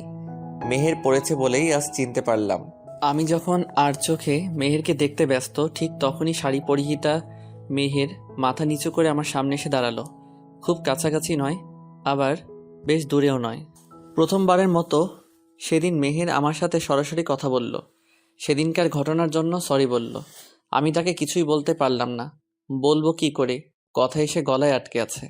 আমার নীরবতা দেখে মেহের ভাবল আমি হয়তো ওকে ক্ষমা করতে পারিনি, তাই মেহের মন খারাপ করে সেখান থেকে চলে যাচ্ছিল। আমি তো আর মেহেরের মন খারাপ হতে দিতে পারি না, তাই অনেক কষ্ট করে গলা দিয়ে কিছু শব্দ উচ্চারণ করলাম। বলেছিলাম, আমার বন্ধু হবে? যদি বন্ধু হও তবে সব কিছুর জন্য মাফ। আমি কথাটি বলার পর আহাম্মক হয়ে ভাবছিলাম, আসলেই কি মেহেরকে বন্ধুত্বের প্রস্তাব দেওয়া উচিত হয়েছে? আমি কি ভেবে ওকে এমন প্রস্তাব দিলাম? যাকে দেখলে নিঃশ্বাস নিয়ে বাঁচি তাকে হয়তো ভালোবাসি বলবো, নয়তো বিয়ের প্রস্তাব দিব। তা না করে আমি কি করলাম? বন্ধু হবার জন্য অফার করলাম। মেহের রাজি হয়েছিল? রোমানা উৎসুক দৃষ্টিতে তাকিয়ে প্রশ্ন করলো আহনাফকে। আহনাফ হাসি দিয়ে বলল, আমাকে অবাক করে দিয়ে সে রাজি হয়েছিল। সেদিন থেকে তার সঙ্গে আমার নতুন অধ্যায় শুরু হলো। আমি তাকে রোজ একটু একটু করে ভালোবেসে শেষ হচ্ছিলাম, অথচ তাকে বলার মতো সাহস আর পরিস্থিতি কিছুই তৈরি হলো না। যদি সাহস করে ভালোবাসি বলতে যেতাম, তবে আমাদের বন্ধুত্বের সম্পর্ক শেষ হয়ে যেত। তাই সাহস জুটিয়ে ভালোবাসার কথা জানাতে পারলাম না ওকে। 10টি বছর একসাথে আমাদের পথ চলা। মেহেরকে নিজের করে পাওয়ার তীব্র আকাঙ্ক্ষা মনে রেখে দিব্যি চলছিলাম। একদিন হুট করে মেহের এসে জানালো সে কাউকে ভালোবাসে, তাকে না পেলে মেহের মরে যাবে। মেহেরের বলা দুটো বাক্য যথেষ্ট ছিল আমার পুরো জীবনটাকে এলোমেলো করে দেওয়ার জন্য। আমি সহ্য করতে পারিনি। রাগে দুঃখে সেদিন জীবনের মস্ত বড় ভুল আমার দ্বারা হয়েছিল। আহনাফের চোখে মুখে অস্বস্তি ফুটে ওঠে। রোমানা এর পরের ঘটনা জানে, তাই আর জোর করলেন না আহনাফকে বলার জন্য। সোফা থেকে উঠে দাঁড়ালেন। আহনাফ রোমানার সাথে সাথে উঠে দাঁড়ালো। বাকি ঘটনা আমি জানি আহনাফ, তাই জানার ইচ্ছে নেই। আমি এসেছিলাম শুধু তোমার পক্ষের ঘটনাটুকু জানতে পারলাম, এতটুকুতে সন্তুষ্ট আমি। জানি না আমার মেহেরের ভাগ্যে কি আছে, কিন্তু তোমাকে এতটুকু বলে রাখি, মেহেরের সম্মান এতটুকু যেন তোমার দ্বারা ক্ষতিগ্রস্ত না হয়। গতকাল যা কিছু হয়েছে সব আমার কানে এসেছে, এরকম ঘটনা পুনরাবৃত্তি হোক আমি চাই না। খালা, আসলে গতকালকের ঘটনা অনিচ্ছাকৃতভাবে ঘটেছে, এতে মেহেরের কোনো দোষ নেই। আমি জানি মেহেরের দোষ নেই, কিন্তু সমাজের লোক আহনাফ মাথা নিচু করে ফেলল। রোমানা কাঁধের ব্যাগ থেকে একটি কার্ড বের করে আহনাফের দিকে বাড়িয়ে দিল। আহনাফ প্রশ্নসূচক চোখে তাকিয়ে রইল রোমানার দিকে। রোমানা রহস্যময় হাসি দিয়ে কিছু না বলে আহনাফদের বাড়ি থেকে বের হয়ে যাচ্ছেন। আহনাফ কার্ডটা খুলে ভেতরের ভারী কারুকাজে সজ্জিত কাগজটার লেখাগুলো পড়ল। বিয়ের ইনভিটেশন কার্ড। বরের জায়গায় নাম লেখা রেদওয়ান জামান বৃত্ত, কনের জায়গায় নাম লেখা মেহনুবা খান মেহের। আহনাফের হাত থেকে কার্ডটা মেঝেতে পড়ে রইল অনাদরে। আহনাফের ভেজা চোখ তখন মেহেরকে হারানোর বেদনায় মত্ত। সখী ভালোবাসা কারে কয়? সবেমাত্র একটি গ্রাহককে বিদায় করে চেয়ারে হেলান দিয়ে আরাম করব ভেবেছিলাম, কিন্তু তার হলো কই। স্বয়ং আহনাফ আমার সামনে দাঁড়িয়ে আছে অগ্নিমূর্তি হয়ে। মানে ওকে কেউ যদি দেখে বলবে হয়তো পাগল, নয়তো কাউকে খুন করার বর পেয়েছে আজ। ওর রিয়াকশন দেখে অবাক হয়েছে বটে, কিন্তু তার চেয়েও বেশি বিস্মিত হয়েছি ওর বলা গানের একটি লাইন শুনে। কি হলো, উত্তর দিচ্ছিস না কেন? নাকি মনের কোণে ফাগুনের হাওয়া হইছে? দেখো আহনাফ, এটা পাবলিক প্লেস, সিক্রেট করো না। কথাটি বলে আরো একবার সবার ডেস্কের দিকে তাকালাম। না, সবাই যে যার কাজে ব্যস্ত। আহনাফ তো আমার ডেস্কের সামনেই দাঁড়িয়েছিল। তো এমন সময় একজন গ্রাহক এসে আহনাফকে অনুরোধের সুরে বলল, ভাই একটু তাড়াতাড়ি করেন তো, যতক্ষণ ধরে দাঁড়িয়ে আছে বিশ্বাস করেন যদি টিসিবির গাড়ির পেছনে এভাবে দাঁড়িয়ে থাকতে পারতাম তবে কম সমমূল্যের বাজার পেতাম। আহনাফের পেছনে দাঁড়িয়ে থাকা লোকটার কথা শুনে কেন যেন আমার হাসি পেল। এতটাই জোরে আমার মুখ থেকে হাসির আওয়াজ বের হলো যে পুরো ব্যাংকের মানুষ আমার দিকে ইয়া বড় বড় চোখ করে তাকালো। ভাগ্যিস মানুষের চোখ সাধারণ। যদি গুলি চালানোর ব্যবস্থা থাকতো এই চোখে, তবে প্রত্যেকটা বড় বড় চোখ দিয়ে গুলি বের হতো। টিচকাও টিচকাও ফু। ম্যানেজার স্যার এসে আমার ডেস্কের সামনে দাঁড়িয়ে আহনাফের দিকে ভ্রু কুচকে তাকালেন। 2-3 সেকেন্ড পর স্যারের চেহারা স্বাভাবিক দেখালো। এতটাই স্বাভাবিক দেখালো যে মনে হলো আজ স্যারের জীবনের শান্তির দিবস। তুমি না মানে সরি, আপনি মেহর নওয়াজ সাহেবের ছেলে তাই না? আমি দেখলাম আহনাফ মাথা নাড়িয়ে হ্যাঁ বুঝালো। ম্যানেজার স্যার যেমন তেমন, কিন্তু আহনাফের পেছনে দাঁড়িয়ে থাকা লোকটার রিয়াকশন দেখে মনে হচ্ছে ওনার জীবনের সবচেয়ে বড় সারপ্রাইজ বুঝি আজই পেলেন। হ্যাঁ মেহের। জি স্যার। স্যার কেন এসেছেন ব্যাপারটা দেখো। স্যার আপনি বসুন, আপনার জন্য চা নাকি কফি নাকি কোল্ড ড্রিঙ্কস নিয়ে আসবো? ম্যানেজারের কথায় আহনাফ প্রচুর বিরক্ত হয়ে জোরালো কণ্ঠে বলে উঠলেন, আমি চা, কফি, কোল্ড ড্রিঙ্কস চাইতে আসিনি এখানে। আমার মেহেরকে দরকার। এই মুহূর্তে মেহের আমার সঙ্গে না গেলে আই সোয়ার আমি কি করব আপনারা কল্পনা অবধি করতে পারবেন না। ম্যানেজার স্যার আহনাফের কথায় এতটা ভরকে গেলেন যে মেহেরের সামনে হাত উঁচু করে বিনতি ও অনুরোধ করলো যেন এই মুহূর্তে আহনাফের সঙ্গে চলে যায়। মেহের এবার যথেষ্ট বিরক্ত হলো আহনাফের উপর। যেখানে সেখানে ওর এমন দাপটে ভাব পছন্দ না, কিন্তু কিছু বলতেও যে পারে না ওকে। মেহের ওর ডেস্কের উপর থেকে ব্যাগ নিয়ে বের হয়ে এলো। আহনাফ এতক্ষণ যার জন্য অপেক্ষা করছিল তাকে হাতের নাগালে পেয়ে তার হাত নিজের হাতের মুঠোয় বন্দি করে তড়িঘড়ি করে হেঁটে যাচ্ছে ব্যাংকের বাইরে। আহনাফের তাড়াহুড়ো দেখে মেহের জিজ্ঞেস করলো, কি হয়েছে, এত তাড়াহুড়ো করছো কেন? মেহেরের কথায় জবাব দিল না আহনাফ। রাস্তার সামনে গিয়ে দাঁড়ালো। 1 মিনিট পর কালো রঙের একটা কার ওদের সামনে এসে ব্রেক কষলো। কারের দরজা খুলে মেহেরকে বসিয়ে আহনাফ ও বসলো। ড্রাইভার এবার গন্তব্যের উদ্দেশ্যে রওনা হলো। মেহের গাড়িতে বসার পর দুবার আহনাফকে জিজ্ঞেস করেছে যে ওরা কোথায় যাচ্ছে, কিন্তু আহনাফ এবারও নির্বাক। মেহের যখন বিরক্তের চূড়ান্ত পর্যায়ে এবং কঠিন কিছু বলার জন্য মুখ খুলবে ঠিক তখনই গাড়ি থেমে যায়। আহনাফ গাড়ি থেকে নেমে মেহেরের পাশের ডোর খুলে ওর হাত ধরে নামালো। মেহের আহনাফকে কিছু জিজ্ঞেস করতে গিয়েও করে না, কারণ জায়গাটা বড্ড চেনা। এই জায়গায় যে জীবনের সবচেয়ে অপ্রীতিকর ঘটনা ঘটেছিল মেহেরের। এখানে কেন নিয়ে এসেছো আমায়? মেহেরের কথায় আহনাফ জবাব দিতে গিয়েও দেয় না, শুধু এতটুকু বলল, ভেতরে চলো, সব জানবে। আহনাফের কথায় পাল্টা জবাব দিতে পারলো না মেহের। আহনাফ ভিতরে চলে যায়। মেহের কিছু একটা ভাবলো, তারপর সেও ভেতরে চলে যায়। সেই একই টেবিল, 2টো চেয়ারে আহনাফ আর মেহের বসে আছে। তাদের ঘিরে দাঁড়িয়ে আছে ওদের বন্ধু শোভন আর সিম্মি। সামনে চেয়ারে বসে থাকা সেই দাড়িওয়ালা পেট ভারী কাজী সাহেব, যে কিনা মুখ ভর্তি পান চিবোচ্ছে আর একটু একটু পর চপাত চপাত করে পানের পিচকি ফেলছে জানালার সামনে গিয়ে। যদিও লোকটার এমন বদভ্যাস মেহেরের দেখতে মোটেও ভালো লাগে না, কিন্তু অনুপযোগী সময়ের কারণে কিছু বলতেও পারছে না। বিয়া করতে আসছেন? কাজী সাহেব মুখে পান নিয়ে প্রশ্ন করলেন। মেহের চোখ বড় বড় করে তাকালো। আহনাব মেহেরের দিকে এক পলকের জন্য তাকালো। মেহের আহনাবের দিকে তাকানোর আগে নিজের চোখ ফিরিয়ে কাজী সাহেবের দিকে তাকিয়ে বলল, বিয়ে তো 8 মাস আগেই করেছি, তাও আপনার সামনে, মনে নেই আপনার? কত বিয়া করাই, এতজনকে মনে রাখবো কেমনে? বিয়া করবা না তো তাহলে কাজী অফিসে আসছো কেন? ডিভোর্স দিবা নাকি? ডিভোর্স শব্দটা শুনে আহনাব মেহের একে অপরের মুখের দিকে তাকালো। দুজনের চোখে কিছু তো একটা ছিল তখন, হারানোর বেদনা হয়তো। মেহের চোখে স্পষ্ট কিছু দেখলো না, ঝাপসা হয়ে আসছে সব। চোখের পানিগুলো ইদানিং বেহায়া হয়ে গেছে, যখন তখন যেখানে সেখানে ফুরিয়ে বের হয়ে আসে। জি, ডিভোর্সের জন্য এসেছি। আহনাপের দিকে তাকিয়ে রইল মেহের। এতটা নিষ্ঠুর সে যদি একটিবার টের পেত মেহের, তবে এমন নির্দয় মানুষকে মন দেওয়া তো দূরের কথা, ছায়ার কাছেও আসার সুযোগ দিত না। আহনাব জানতে চায় মেহেরের মনের কথা। আজ সবটা জেনে তবেই মেহেরকে মুক্ত করে দিবে এই মিথ্যা বিয়ে নামক সম্পর্ক থেকে, যেই বিয়ের কোনো স্বীকৃতি নেই, অন্তত সেই বিয়েকে বই বেড়ানোর কোনো মানে নেই। আজই সবকিছুর শেষ দিন, ফয়সালা আজই হবে, হয়তো এপার নয়তো ওপার।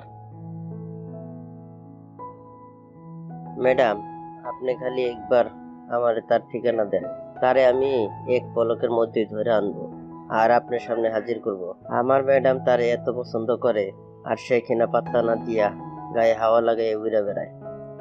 মিজানের কথা শুনে রুমানা ভ্রু কুঞ্চিত করে সোফায় হেলান দিয়ে বললেন, দেখো, আমার নাম শুনে ভয় তোমার হাঁটুতে কাঁপাকাঁপি না শুরু হয়ে যায়? আমি হইলাম বাগেরহাটের পোলা। বাগেরহাট শব্দটা নিয়া একটু গভীরভাবে ভাবলে টের পাইয়া যাইবেন। বাগেরহাট মানেই হইল যেখানে বাঘ বেচা কেনার হাট বয়। মিজানের যুক্তি শুনে রুমানা তবদা খেয়ে চুপ হয়ে গেলেন। বাগেরহাট নামক অঞ্চলের যে এতটা ঐতিহাসিক বর্ণনা শুনতে পারবেন তিনি কখনো ভাবেননি। নওয়াজ চৌধুরীকে তো চেনো, এখনকার মেয়র।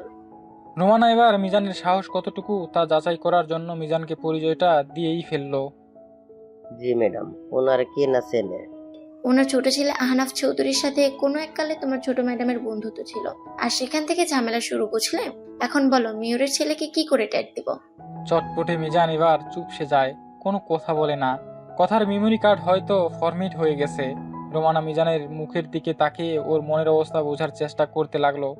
4-5 সেকেন্ড অতিবাহিত হওয়ার পর মিজান আস্তে আস্তে রোমানার সামনে থেকে সরে যায়। এতটাই সরে যায় যে ওকে 100 হাত দূরত্ব পর্যন্ত খুঁজে পাওয়া যাবে না। মিজান আকাশ পাতাল ভাবনা মাথায় নিয়ে যখনই বাগানের পথ অতিক্রম করে যাচ্ছিল, ঠিক তখনই দেখতে পেল ওর ম্যাডাম মেহের। তবে আজ ম্যাডাম একা আসেনি, সাথে একজন পুরুষ আছে। মিজান এক প্রকার দৌড়ে যায় মেহেরের সামনে, দেখার জন্য যে মেহেরের সঙ্গে আজকে এসেছে।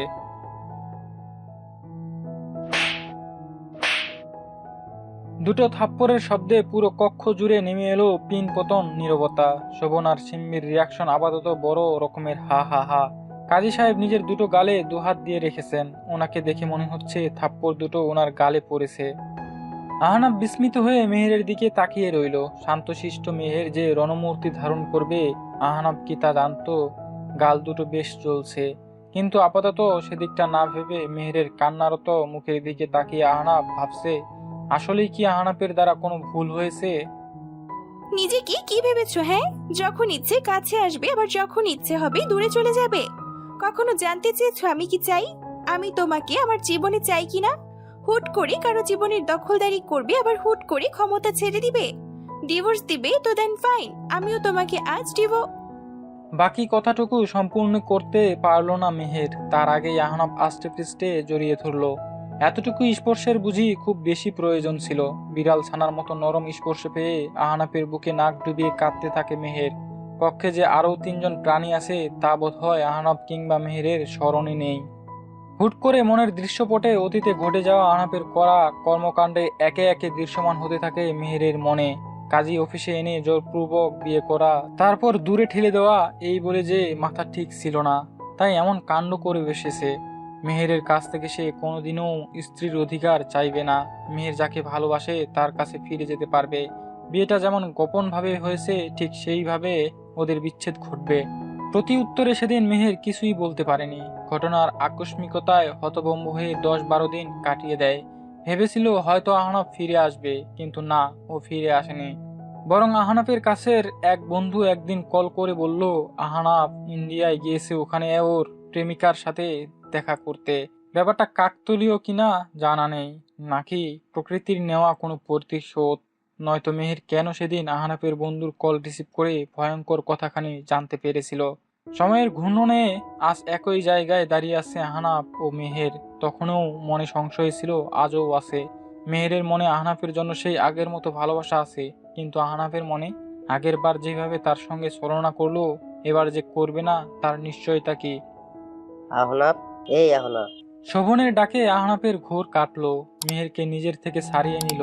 মেহের তো এবার লজ্জায় হোক কিংবা অস্বস্তির কারণে কারো দিকে তাকাতে পারলো না।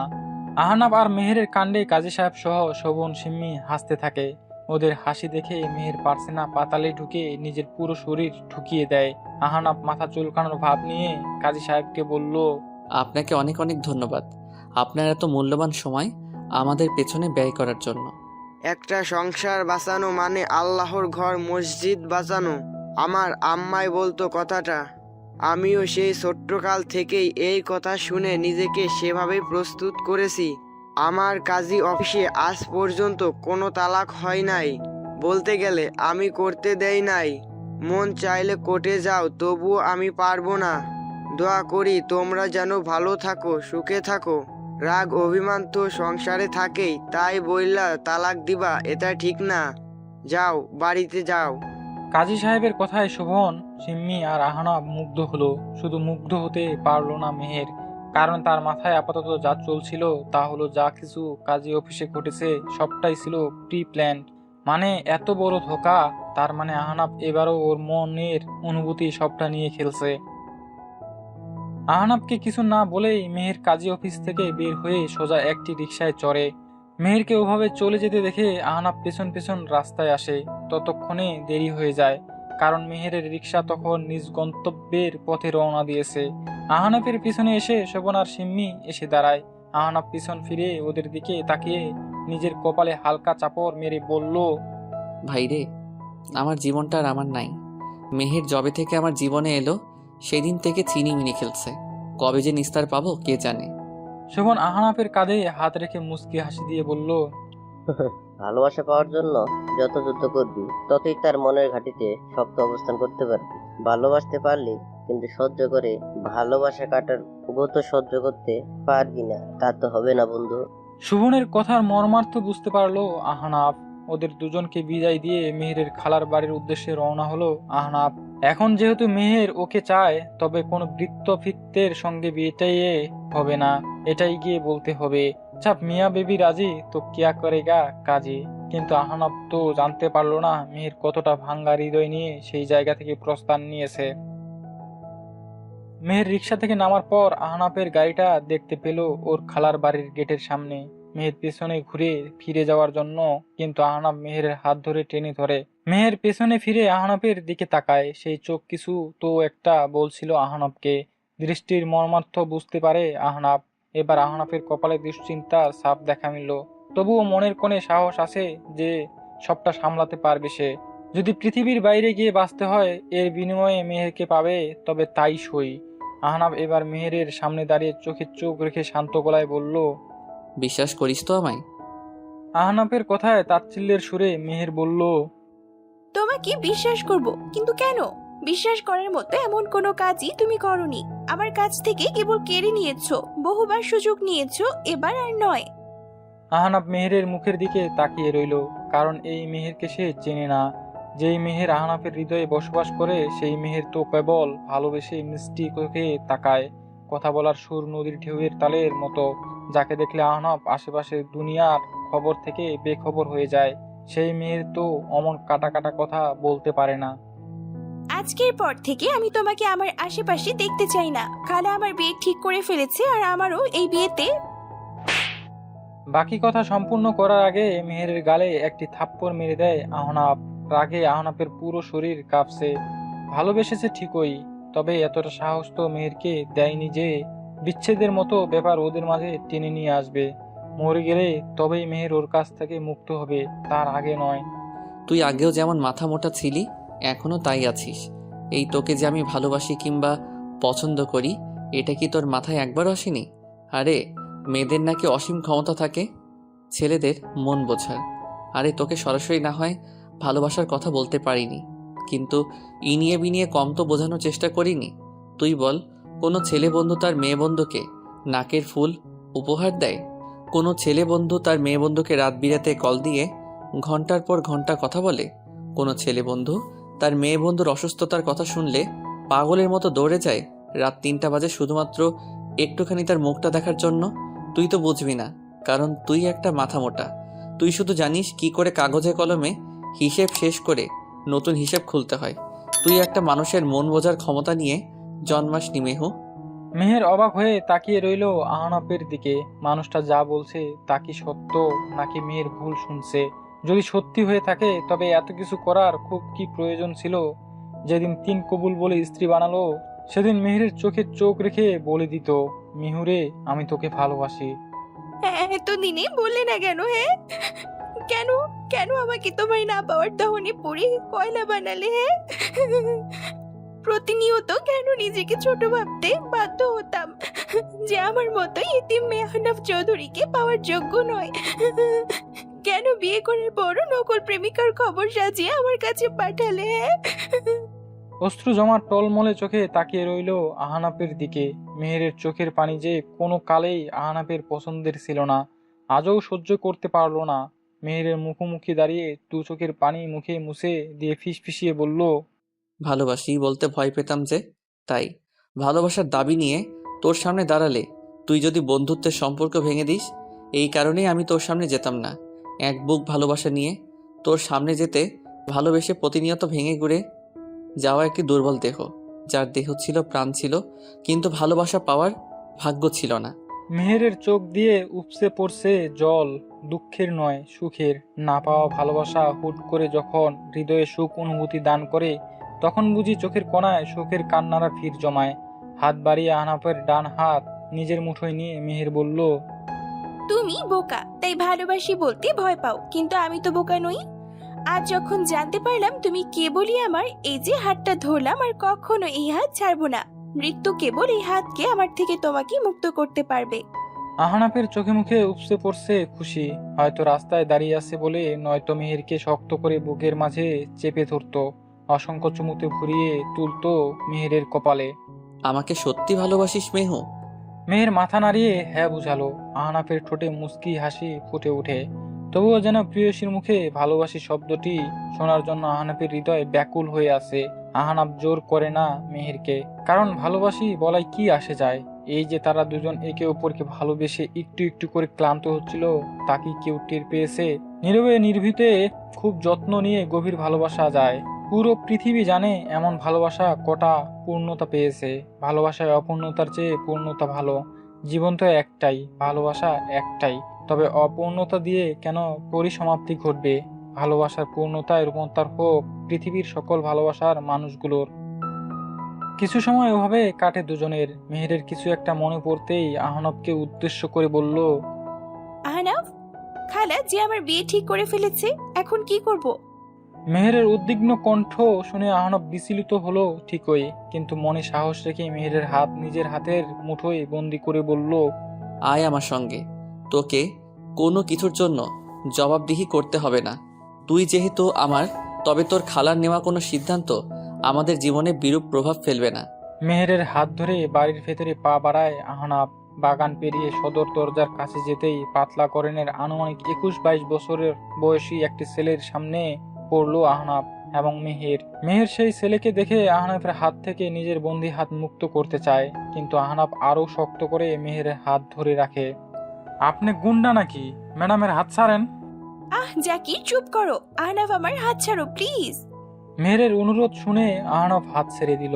আর জাকির তো বুঝতেই পারলো না অমন গুন্ডা মাইনছেরে শাসন না কইরা ওরে চুপ করতে বলল কেন।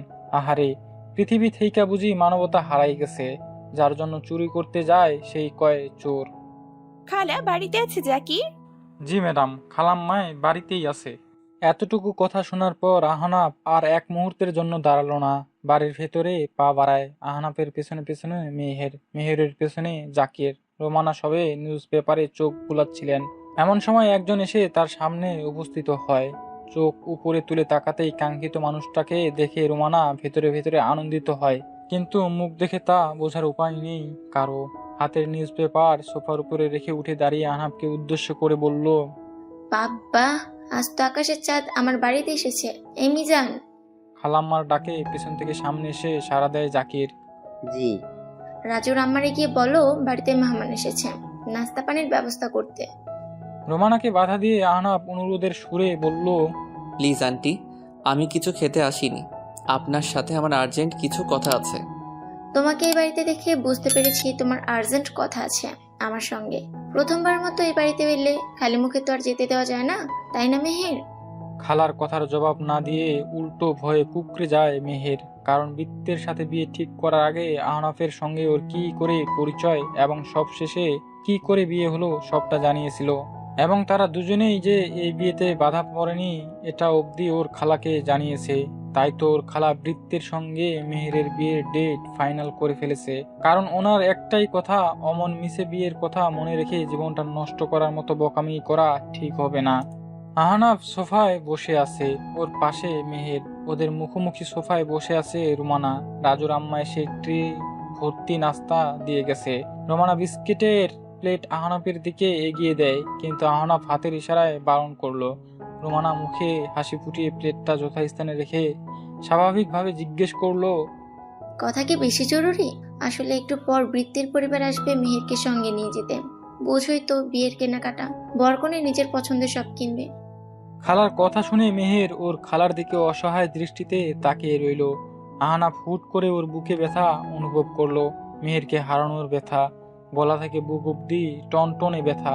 ব্যথা উপশমের জন্য ঢোক গিলল, কমলো না, বরং ব্যথা আরও বাড়তে থাকলো। খালা, আমি মেহেরকে চাই। আমার প্রতিটা শ্বাস প্রশ্বাসে যার বসবাস, তাকে অন্য কারোর সাথে দেখার সাহস আমার নেই। যাকে প্রতি মুহূর্তে আমার জীবনের প্রতিটা পদক্ষেপে চাই, তাকে আপনি অন্য কারো ঘরে পাঠাবেন? আমি চাই না খালা, এমন পরিস্থিতি আমার জীবনে আসুক। আপনি যার কাছে কথা দিয়েছেন তাকে বারণ করে দিন। যদি সে রাজি না হয় তবে আমি তার পা ধরে আমার মেহেরকে ভিক্ষা চাইব। কম্পিত কণ্ঠে প্রতিটা শব্দ অনর্গল বলে গেল আহনাফ। মেহের রুমানা নীরবে সবটা শুনে গেল। মেহেরের তো সুখানুভূতি হচ্ছে, যার হৃদয়ের সবটা জুড়ে কেবলমাত্র তারই বসবাস ছিল, তার প্রতি এক আকাশমান অভিমান নিয়ে চলছিল জীবনের প্রতিটা ক্ষণ। রুমানা সোজা হয়ে বসলেন, গম্ভীর গলায় আহনাফকে জিজ্ঞেস করলো, এতদিন ধরে কেন অপেক্ষা করালে মেহেরকে? মানলাম তোমার সঙ্গে মেহেরের বন্ধুত্ব নষ্ট হয়ে যাওয়ার ভয়ে মেহেরকে কিছুই জানাও নেই, কিন্তু যে সম্পর্কের এতদিন কোনো ভিত্তি ছিল না, আজ সে সম্পর্কের এত চড়া মূল্য কেন? যদি আর কিছুদিন আগে তুমি আমার কাছে মেহেরকে চাইতে, বিনা প্রশ্নে আমি তোমার কাছে মেহেরকে দিয়ে দিতাম। বাট আই এম সরি, আমি পারবো না। বৃত্তের সাথে মেহেরের আগামী শুক্রবার বিয়ে, এবং এটাই আমার ফাইনাল ডিসিশন। আমার লয়ারের সঙ্গে কথা হয়েছে, আগামীকালের মধ্যে তুমি ডিভোর্সের নোটিশ পেয়ে যাবে। কথাগুলো বলে রুমানা উঠে দাঁড়ায়। মেহের দৌড়ে গিয়ে ওর খালার সামনে গিয়ে দাঁড়িয়ে বলল, খালা, আমি একবার বলেছিলাম তোমায় আমার কেমন ছেলে পছন্দ। মেহেরের কথায় রুমানা ভ্রুকুটি করে একবার আহনাফের দিকে তাকিয়ে আবারও মেহেরের দিকে তাকিয়ে বলল, সোজা সাপটা ধারালো কথা বলতে পারে এমন মানুষ খুঁজে এনে তোকে খবর দিতে বলেছিস, কিন্তু তুই যাকে ইঙ্গিত করছিস সে তো দেখছি কুই কুই করছে কথা বলার সময়। আমি তো ভেবেছিলাম সে তোকে পাওয়ার জন্য হাজারটা পাগলামি করবে, কিন্তু না, ভদ্রলোক সেজে এসেছে আমার কাছে তোর হাত চাইতে। রোমানার কথার মর্মার্থ মেহের আহনাফ কিছুই বুঝলো না। ওদের চেহারার অভিব্যক্তি দেখে রোমানা কঠিন সুরে বলল, ওর বাবা মাকে নিয়ে আসতে বল। কবে তাদের বাড়ির বউ নিয়ে যাবে? আমি আর কত কাল তাদের বাড়ির বউয়ের সুরক্ষা টেনশন করব? তাদের জিনিস তারা এসে নিয়ে যাক, আমি বাঁচি। আর যদি রাজি করাতে না পারে, তবে এতক্ষণ যা বললাম সবটা সত্যি সত্যি করব। আহনাফ এবার রোমানার কথা বুঝতে পারলো। মুখে হাসির রেখা ফুটে উঠেছে, কিন্তু মেহেরের মুখ সেই আগের মতোই অমাবস্যার ন্যায় অন্ধকার। দ্বিধান্বিত মনে রোমানাকে বলে বসলো, কাকে বলছো বউ এসে নিয়ে যাওয়ার জন্য? হ্যাঁ, কেন আবার তোর আহনাফকে, যার সোজা সাপটা ধারালো কথায় আপনার মন বিক্রি হয়ে গেছে? তাহলে বৃত্ত? টাকা হলে এমন কত বিয়ের কার্ডে পাত্রের নাম বদল করা যায়, আমিও সেরকম কিছু করেছি। আহনাফের প্রশ্নের উত্তরে রোমানা যখন এই কথা বলল, তখন মেহের আর আহনাফের চেহারায় ছিল অবিশ্বাসের ছাপ। তার মানে এতদিন ধরে ওর খালা ওদের ধোঁয়াশায় রেখেছিল। বৃত্ত নামের কেউ আদৌ আসেনি মেহেরকে আহনাফের কাছ থেকে ছিনিয়ে নিতে। তোকে যে ছবিটা দেখালাম ওটা আমি আমার এক বান্ধবীর কাছ থেকে নিয়েছিলাম। ওর কোনো এক দুঃসম্পর্কের আত্মীয় হয়। সেদিন তোর কাছ থেকে সবটা জানার পর আমি অন্যরকম একটা প্ল্যান সাজাই, কারণ আমি জানতাম আমার ইমোশনাল ব্ল্যাকমেল তুই পটে যাবে। পটেও গেলি। ব্যাস, আহনাফ এবার আমার কাজ আরো সহজ করে দিয়েছে। যেই কাজ বিগত কয়েক বছর আগেও পারেনি, সেই কাজ আজ করে ফেললো আহনাফ। আর কি চাই? এবার নিজেদের অফিসিয়াল ভাবে কবে এক করবি তা নিয়ে আলাপ কর। এরপর আমাকে আর আহনাফের বাবা আমাকে জানা, ধুমধাম করে তোদের 4টা হাত দুটো করে দেই। শেষের কথাগুলো বলতে বলতে রুমানা ইমোশনাল হয়ে যায়। মেহের অশ্রুসিক্ত চোখে ওর খালাকে জড়িয়ে ধরেছে। এমন মমতাময়ী কাজ কেবল মা করতে পারে। আজ যে ওর খালা প্রমাণ করে দিয়েছে, জন্ম দিলে কেবল মা হওয়া যায় না। স্নেহ মমতায় ভালোবাসা বিলিয়ে দেওয়ার বেলায় তার খালা পৃথিবীতে সকল মাকে ছাড়িয়ে গেছে। পরিশেষ্ট মেহের রিকশায় বসে আছে বিরস মুখে। রাস্তায় প্রচুর জ্যাম। আকাশটা কেমন মেঘলা হয়ে গেছে, হয়তো বৃষ্টি আসবে। সন্ধে নামার সময় হয়ে গেছে। হুট করে পুরো রিকশায় ঝাঁকুনি খেলো। মেহের আতঙ্কিত হয়ে রিকশায় শক্ত হয়ে চেপে বসলো। সাহস কে দিল আমাকে না বলে বাড়ি থেকে বের হওয়ার? কথাটি বলে এক হাত মেহেরের শাড়ি গলিয়ে কোমর জড়িয়ে ধরে নিজের দিকে টেনে আনলো আহনাফ। আকস্মিক কাণ্ডে মেহের স্তব্ধ হয়ে তাকিয়ে রয় আহনাফের দিকে কয়েক মুহূর্তের জন্য। এরপর কিছু একটা মনে হলো, আবারও অভিমানী হয়ে উঠলো মেহের। কোমর থেকে আহনাফের হাত সরিয়ে দেওয়ার চেষ্টা করে, কিন্তু আহনাফ যেন আরো শক্ত করে চেপে ধরে নিজের দিকে টেনে নেয় মেহেরকে। আকাশ থেকে এবার বৃষ্টির ফোঁটা পড়ছে, মুষলধারে বৃষ্টি। মামা এবার পলিথিন টেনে দিলেন যাতে ওরা ভিজে না যায়। আহনাফ যেন এর অপেক্ষায় ছিল। টুপ করে মেহেরের ঠোঁটে গাঢ় চুমু দিয়ে ফিসফিসিয়ে বলল, আমার কপাল দেখো, নিজের বিয়ে করা বউকে রিকশায় বসে চুমু খেতে হচ্ছে। মেহের লজ্জায় কুকড়ে যায়। আহনাফের বুক থেকে মাথা তুলে না ঠিকই, কিন্তু জবাব দেয়, যার বউয়ের জন্য সময় থাকে না, তার এর চেয়েও কঠিন শাস্তি হওয়ার প্রয়োজন। মেহেরের অভিমানের কারণ বুঝতে পারলো আহনাফ। খুব শক্ত করে মেহেরের হাত চেপে ধরে বলল, যার খেয়াল ভাবনায় আমার দিবস কাটে, তাকে নতুন করে কতটা সময় দেখা যায়? আমার স্নায়ুকোষ খুলে দেখো, সেখানে কেবল একটি নাম, আমার মেহের। জানি ব্যস্ততার কারণে হয়তো তাকে সশরীরে এসে ভালোবাসতে পারি না, মিষ্টি আদর দিয়ে বিরক্ত করতে পারি না। চেষ্টা তো সবসময় করি তাকে যেন চোখের সামনে রাখি, ভালোবাসায় বেঁধে রাখি, কিন্তু পারি না যে। তবুও বলবো, ভালোবাসি বউ, তোর স্বামীর এতটুকু ভুল তুই ক্ষমা করতেই পারিস। মেহের এবার কিছুই বলল না আহনাফকে। চুপটি করে শুধু আহনাফের বলা প্রত্যেকটি শব্দ, মিষ্টি স্পর্শ, বৃষ্টির শব্দ, আবহাওয়া সবটা উপভোগ করছে। এমন বৌরি আবহাওয়ায় কখনো কি আবারও এক হবে আহনাফ মেহের? এমন রিকশায় বসে পলিথিনের আড়ালে খুনসুটিময় ভালোবাসায় সিক্ত হতে পারবে দুজনে? মেহের থাকবে অভিমান নিয়ে, আর আহনাফ ভালোবাসা দিয়ে সেই অভিমানের বড় পাহাড় ভাঙবে। এমন মুহূর্তগুলো কেন জীবনে বারবার আসে না? মেহের যে রোজ আহনাফের ভালোবাসায় নতুন করে মরে বেঁচে উঠে, আহনাফের স্পর্শ পাবার জন্য হৃদয়টা হাহাকার করে। দীর্ঘ 10 বছরে সংসার জীবনে কি আরো ভালোবাসার প্রয়োজন আছে? হয়তো অনেকে বলবে নেই, কিন্তু মেহেরের মনে হয় যতদিন যাবে ততদিন আরো ভালোবাসা চাই, তাও আহনাফের। এই এক জীবনে যতদিন বাঁচবে আহনাফের কাছ থেকে ভালোবাসা পেয়ে মরতে চায় মেহের। ভালোবাসি আহনাফ। আকাশের বুকে ভেসে বেড়ানো মেঘের গায়ে যতটা পানি আশ্রয় নেয়, তার চেয়ে 100 গুণ বেশি আমি তোমায় ভালোবাসি। তোমায় ভালোবেসে আমার প্রতিটা শরৎ কাটুক, প্রতিটা শরতের তৃতীয় দিবস যেন শুধু আমাদের, মানে শুধু আমাদের একান্তের হয়। মেহেরের কপালে চুমু দিয়ে আহনাফ বলে উঠল, আমার জীবনের প্রতিটা দিনই শরতের তৃতীয় দিবস, কারণ শরতের তৃতীয় দিবসে যে আমার মেহু, আমার মেহের হয়ে জীবনে এসেছে নতুন বউ সেজে। যেই বউ সাজে রোজ রাতে কল্পনায় তাকে সাজাতাম। ধীরে ধীরে বৃষ্টি থামে, আকাশ পরিষ্কার হয়ে ওঠে, জ্যাম ছুটে যায়। রিকশা নিজ গন্তব্যের উদ্দেশ্যে রওনা দেয়। রিকশায় বসে থাকা দুজন মানুষ তাদের ভালোবাসার মানুষকে নিয়ে ভাবতে ভীষণ ব্যস্ত। কাছাকাছি বসে আছে, তবুও হৃদয়ে নতুন ছক আঁকছে। আর কতটা নতুন করে তাকে ভালোবাসা যায়।